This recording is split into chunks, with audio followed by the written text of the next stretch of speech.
Hello students, I hope you all are doing well. देखो आज की क्लास में हम मिरर फॉर्मूला डिस्कस करेंगे। मिरर फॉर्मूला होता क्या है, उसमें जितनी भी चीजें यूज होती हैं उनको हम कैसे यूज करेंगे या कैसे सॉल्व कर सकते हैं। So let's begin. I am your online tutor Maruti Nandan Jha from modulus.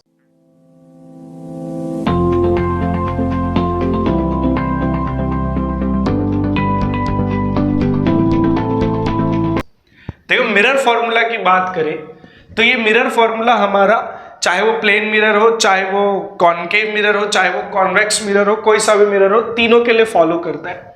Mirror formula आपका होता क्या है, फॉर्मूले में आपका होता है 1/v plus 1/u is equals to 1/f। ये सिंपल सा फॉर्मूला है। इसमें 1/v 1/u और 1/f यूज होता है। और ये v/u/f इसमें है क्या, देखो v जो होता है वो होता है हमारा इमेज डिस्टेंस। v होता है हमारा इमेज डिस्टेंस, मतलब इमेज कितनी दूर बनेगी, ठीक है, मिरर से। और u होता है हमारा ऑब्जेक्ट डिस्टेंस। ऑब्जेक्ट डिस्टेंस का मतलब ऑब्जेक्ट आप मिरर से कितनी दूर रखोगे। और f आपका होता है फोकल लेंथ। f आपका होता है फोकल लेंथ। फोकल लेंथ मतलब जो भी मिरर की फोकल लेंथ होगी वो आपकी f की वैल्यू होती है।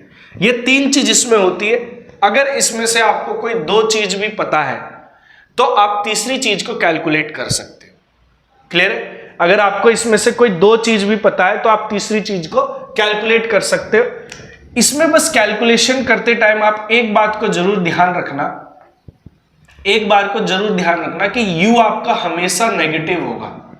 मतलब u जो है ऑब्जेक्ट का डिस्टेंस, जो भी आपको दिया होगा कि मिरर से ऑब्जेक्ट 15 सेंटीमीटर दूर है कि 30 सेंटीमीटर दूर है, उसमें आपको u की वैल्यू को हमेशा नेगेटिव ही यूज करना है। कभी भी आप उसको पॉजिटिव नहीं लोगे। u की वैल्यू आपकी हमेशा नेगेटिव रहेगी। f की वैल्यू जो है वो डिपेंड करती है कि आपका मिरर कॉनकेव है या कॉन्वेक्स है।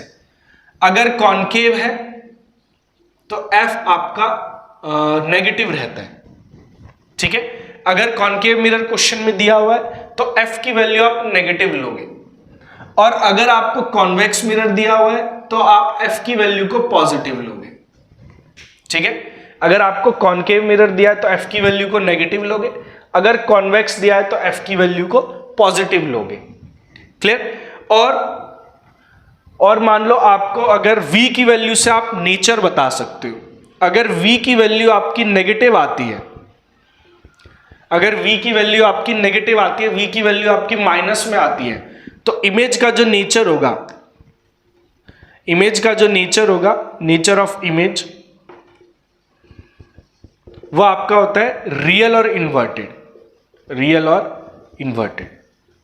ठीक है। अगर आपका v नेगेटिव आया तो इमेज का जो नेचर होगा वो होगा रियल और इन्वर्टेड। और अगर v पॉजिटिव आया, v की वैल्यू आपकी पॉजिटिव होती है, तो आपका जो नेचर होता है वो आपका होता है वर्चुअल और इरेक्ट। ये सारी चीजें इसमें आपको ध्यान रखनी होती है। दूसरा, अगर कन्वेक्स मिरर है तो ये भी ध्यान रखना कि कन्वेक्स मिरर में आपका जो v है वो हमेशा पॉजिटिव रहेगा। कन्वेक्स मिरर में v हमेशा पॉजिटिव रहेगा। ये सारी चीजें आपको मिरर फॉर्मूला में जरूर करनी होती है। एक क्वेश्चन पे ध्यान देते हैं। देखो क्वेश्चन ले लेते हैं। मान लो आपके पास एक कनकेव मिरर है। मैं इसमें बोलूं कि आपकी फोकल लेंथ जो है,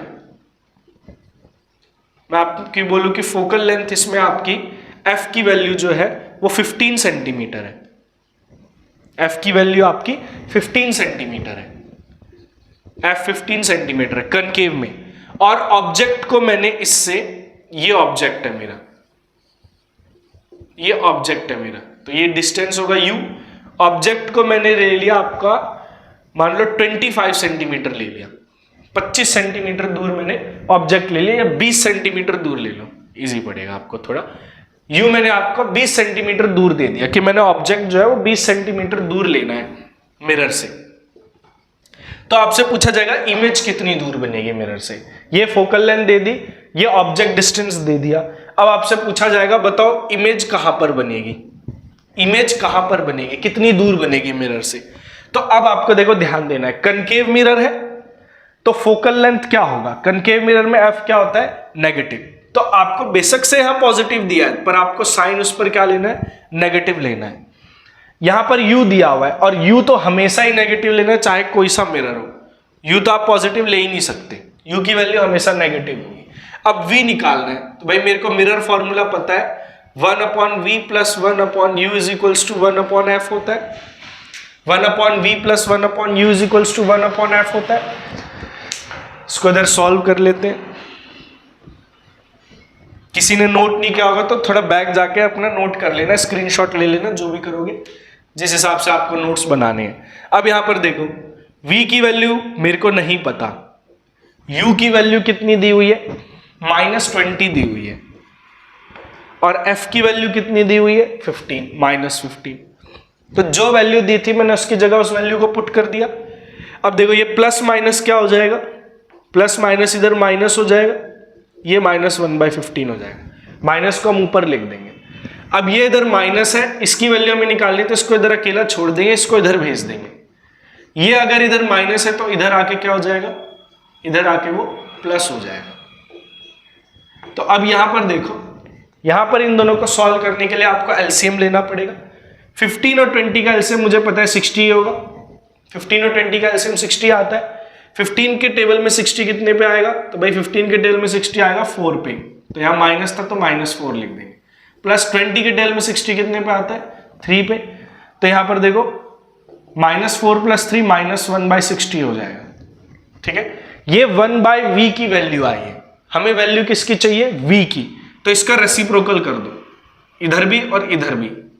तो v की वैल्यू मेरे को क्या मिल गई, -60 सेंटीमीटर।